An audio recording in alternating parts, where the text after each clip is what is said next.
నమస్తే, నా పేరు తేజస్విని. బీసీఎన్ న్యూస్ కి స్వాగతం. ముందుగా ముఖ్యాంశాలు. కూటమి ప్రభుత్వంపై ఎమ్మెల్సీ దువ్వాడ శ్రీనివాస్ పై నాపై కేసు నమోదు చేస్తే జగన్ ను దూషించిన పవన్ పైన కేసు పెట్టాలంటూ డిమాండ్.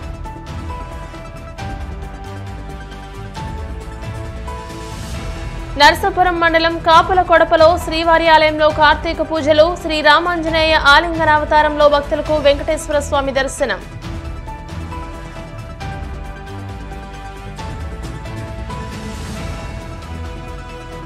కాకినాడ జిల్లా వ్యాప్తంగా నేరాలను అరికట్టేందుకు డ్రోన్ల వినియోగం. నిర్మానుష్య ప్రాంతాల్లో నిఘా పెట్టామన్న పోలీసులు.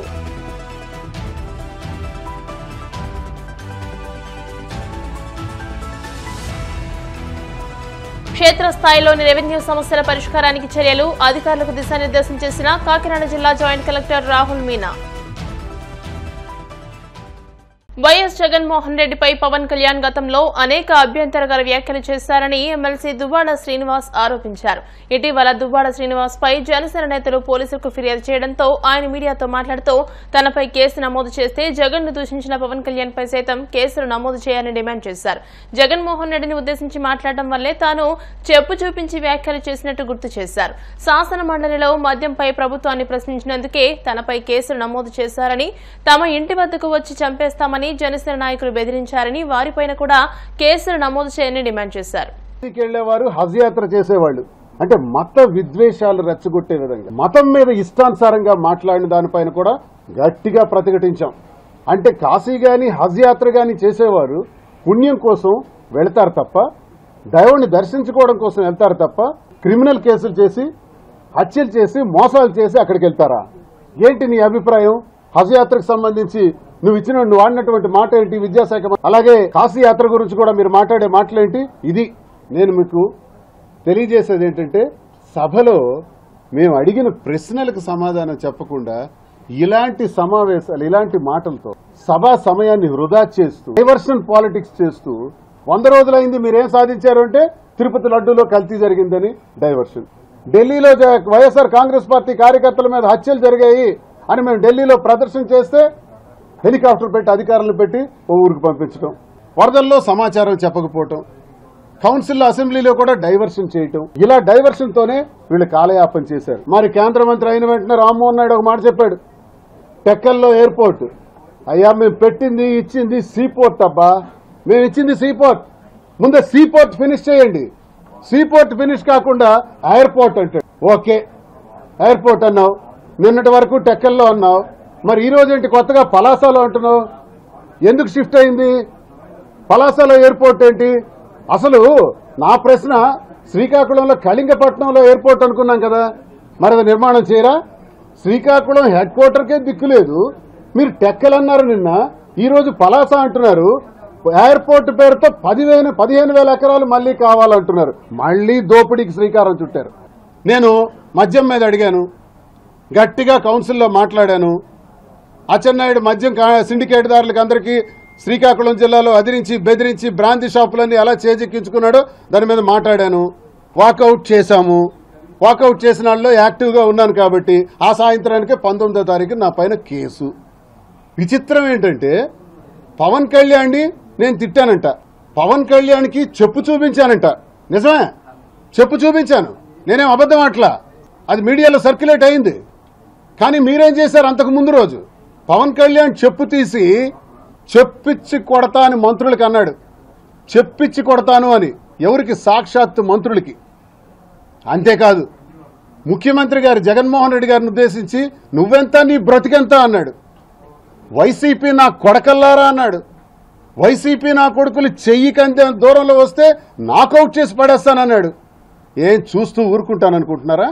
మా నాయకుడు జగన్మోహన్ రెడ్డి గారికి, సాక్షాత్ ముఖ్యమంత్రి గారికి నువ్వంటే, మంత్రులకి చెప్పించి కొడతామంటే, మరి అవి కూడా సోషల్ మీడియాలో ట్రోల్ అవుతున్నాయి కదా, అవి సోషల్ మీడియాలో ఉన్నాయి కదా. మరి పవన్ కళ్యాణ్ మీద కేసు కట్టరా? చంద్రబాబు నాయుడు చెప్పారు కదా, పవన్ కళ్యాణ్ చెప్పాడు కదా, మరి అలాగే మంత్రి గారు కూడా చెప్పారు కదా, మహిళలపైన అసభ్యంగా మాట్లాడినా, అనుచిత వ్యాఖ్యలు చేసినా, సోషల్ మీడియాలో తప్పుడు ప్రచారాలు చేసినా కఠిన శిక్షలు ఉంటాయన్నారు కదా. అది మా పార్టీ వాళ్ళైనా ఉంటాయన్నారు కదా. మరి మీ పార్టీ వాళ్ళు ఉంటే నేను ఇప్పటికి 4 నెలల క్రితం నేను ఒక కంప్లైంట్ ఇచ్చాను. నాకు వేలాది మంది, వందలు కూడా కాదు, వేలాది మంది జనసేన పార్టీకి చెందిన కార్యకర్తలు మేము నీకు చంపేస్తాం, నరికేస్తాం, కారుతో తగలబెట్టేస్తాం అన్నారు. కంప్లైంట్ ఇచ్చి 4 నెలలైంది. టెక్కలి పిఎస్లో కేసు కట్టారా? పశ్చిమ గోదావరి జిల్లా నరసాపురం మండలం వేములదేవి పడమర పంచాయతీ కాపుల కొడవ గ్రామంలో కొలువైన వెంకటేశ్వర స్వామి ఆలయంలో కార్తీక పూజలు నిర్వహించారు. కార్తీక పూజల్లో భాగంగా శ్రీరామాంజనేయ ఆలింగన అవతారంలో శ్రీవారు దర్శనమిచ్చారు. జిల్లా నలుమూలల నుంచి పెద్ద ఎత్తున భక్తులు తరలివచ్చారు.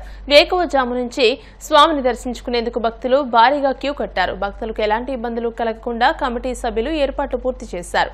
ఆలయ ధర్మకర్త చెన్నప్రగడ చక్రి మాట్లాడుతూ సముద్ర తీరంలో పూజలు అందుకుంటున్న భూ సమేత వైభవ వెంకటేశ్వర స్వామి ఆలయం ఎంతో పురాతనమైందని అన్నారు. స్వామికి ప్రతివారం దివ్యమైన రామ అవతారం, కృష్ణ అవతారం, వామన అవతారం వంటి అనేక అవతారాలు చేస్తున్నామని, ఈ ఆలయాన్ని 9 వారాలు దర్శించుకున్న భక్తుల కోరికలు నెరవేరుతాయని భక్తులు విశ్వసిస్తున్నారని తెలియజేశారు.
ఇది శ్రీభూషమేత వైభవ వెంకటేశ్వర స్వామివారి ఆలయం, వేములదేవి కాపుల కడప, నరసాపురం మండలం.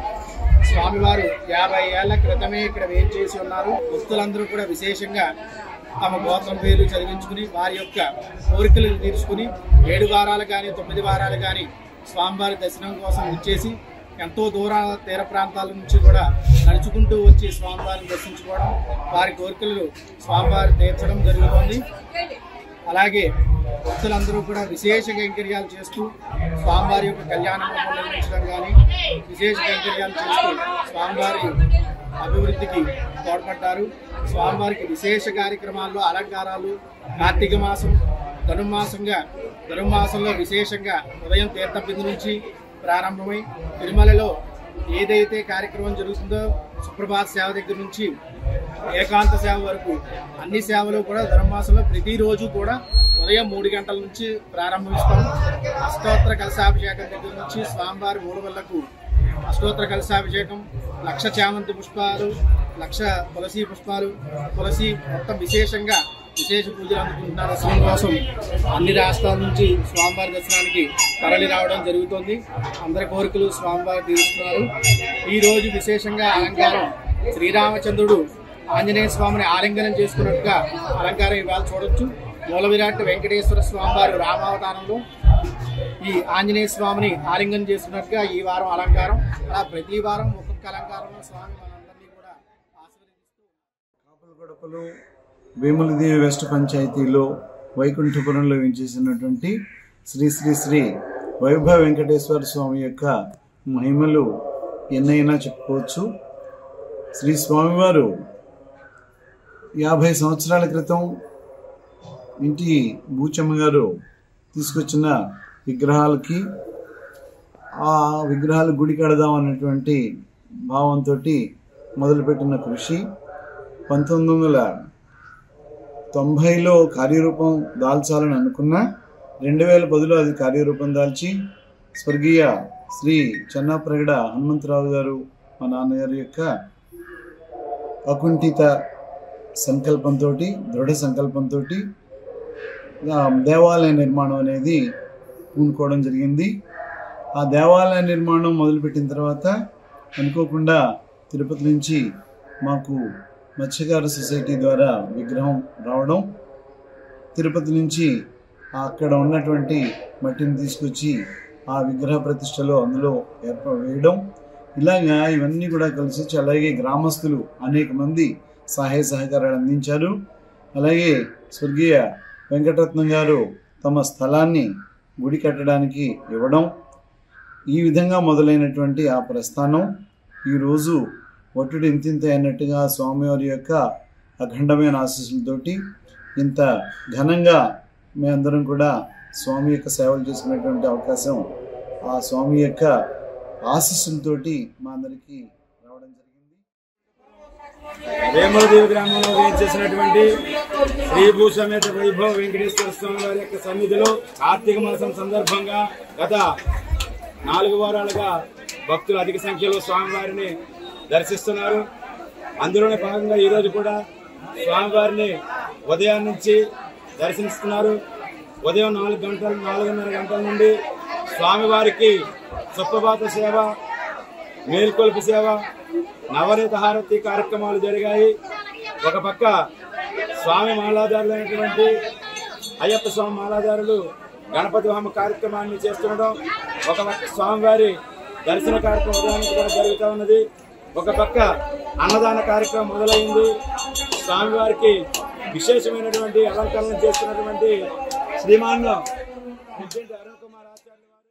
కాకినాడ ఘాటీ సెంటర్లోని గంటి మోహన బాలయోగి నగరపాలక సంస్థ ఉన్నత పాఠశాలలో శనివారం కాకినాడ 1 టౌన్ మహిళా పోలీసులు గుడ్ టచ్ బ్యాడ్ టచ్ కార్యక్రమంపై అవగాహన కల్పించారు. అదే సమయంలో 6 నుంచి 10వ తరగతి విద్యార్థినులు అదే పాఠశాలలోని ఉపాధ్యాయుడిపై తమతో అసభ్యకరంగా ప్రవర్తిస్తున్నాడని ఫిర్యాదు చేశారు.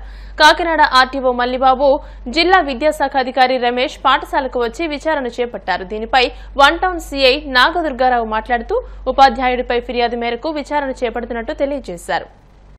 గవర్నమెంట్ యొక్క ప్రాధాన్యతలో భాగంగా అన్ని స్కూల్స్ లో మా జిల్లా ఎస్పీ గారు ఉత్తర్వుల మేరకు ప్రతి స్కూల్లో కూడా అవగాహన గుడ్ టచ్ బ్యాడ్ టచ్ మీద అన్ని స్కూల్స్ కాలేజెస్ లో ప్రతిరోజు నిర్వహించడం జరిగింది. దానిలో భాగంగా ఈ రోజు అనమఘాటి సెంటర్ లో ఉన్న బాలయోగి మున్సిపల్ హై స్కూల్లో మా ఉమెన్స్ స్టాఫ్ తో ఈ అవేర్నెస్ కార్యక్రమం నిర్వహించడం జరిగింది.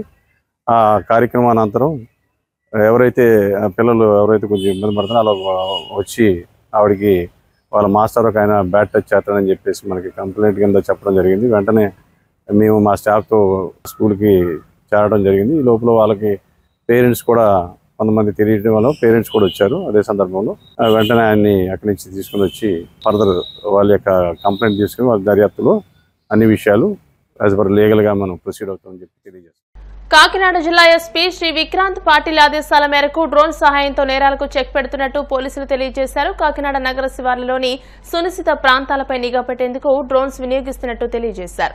జిల్లాలో నేరాల నియంత్రణకు సాంకేతిక పరిజ్ఞానం ఉపయోగిస్తున్నామని, అలాగే నిర్మానుష్య శివారు ప్రాంతాలు, తోటలు, బహిరంగ ప్రదేశాలు, పార్కుల్లోకి డ్రోన్లు పంపి నిఘా ఏర్పాటు చేస్తున్నట్టు తెలియజేశారు.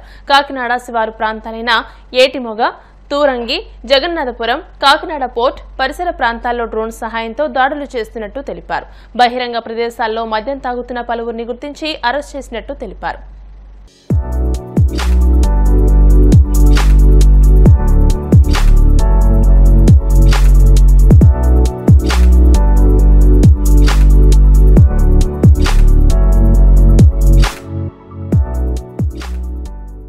ఇప్పుడు కాసేపు ప్రకటనలు.